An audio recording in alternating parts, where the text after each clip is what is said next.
In this video we'll look at Pythagoras' theorem in the standard grade general course. Pythagoras is a relationship which allows us to work out one side in a right angled triangle if we know the other two.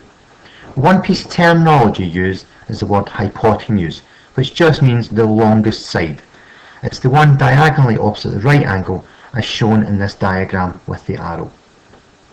If we take an example now, if we have a triangle with two sides, one of 8 meters and one of 6 meters, and a side that we don't know called x, we can use Pythagoras to work it out.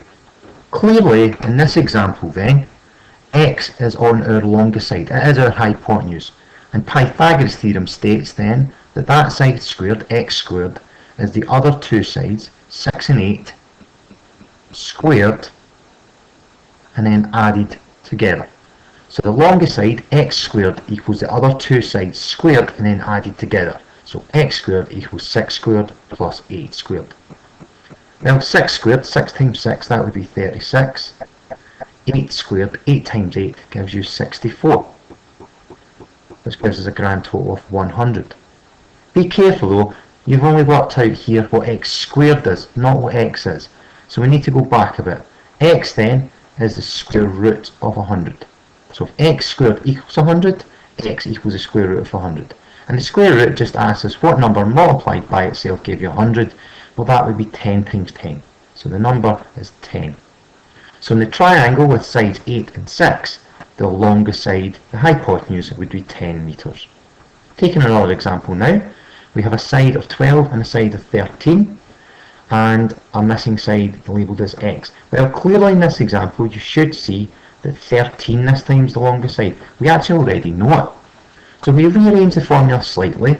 What Pythagoras' theorem will tell us then is that the x in this case, when squared, is actually the longest side, 13, let's take away your 12. So, if you're working at a side that's not the longest side, it's going to be a takeaway in your question. 13 squared is 169, 13 13s. 12 12 is 144. And if we take them away, we will get an answer of 25. Again, to work out x, we just take the square root. And number multiplied by itself that gives you 25 is the number 5. So in a triangle with sides 13 and 12, one of the shorter sides is 5. Okay.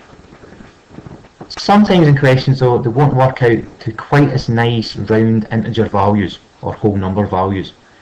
What we need to do in those cases then is use a calculator. So in this example, again, x is back on the hypotenuse, so it's going to be an adding question. So x squared is going to be 17 squared plus 10 squared, which is going to give us 289 plus 100, which is 389. That means that x then is the square root of 389. And if you plug that in your calculator, you will get a long answer, but rounding it to one decimal place, it would be 19.7 meters. Okay, so we've had two examples there that have worked out into nice whole numbers. One example we had to maybe use a calculator for, but they've all been nice, easy. Here's a triangle, work out the side you've been asked for. In the exam, it may be more complicated. It maybe is for part of a trapezium. There may be a slightly larger diagram required. One common feature though is use of a kite or a rhombus where your triangle can be pulled out from the middle of it. So clearly here we have a kite with diagonal 1 of 8 and diagonal 2 of 15, and we're interested in one of the sides of the kite. If you can see, remembering your properties of quadrilaterals here, that divides into 4 identical right angled triangles. Each one in this case half of the height and half of the width, so 7.5 and 4. If you work through the question, clearly again, it's an adding question because the hypotenuse would give you that x value is 8.5 meters.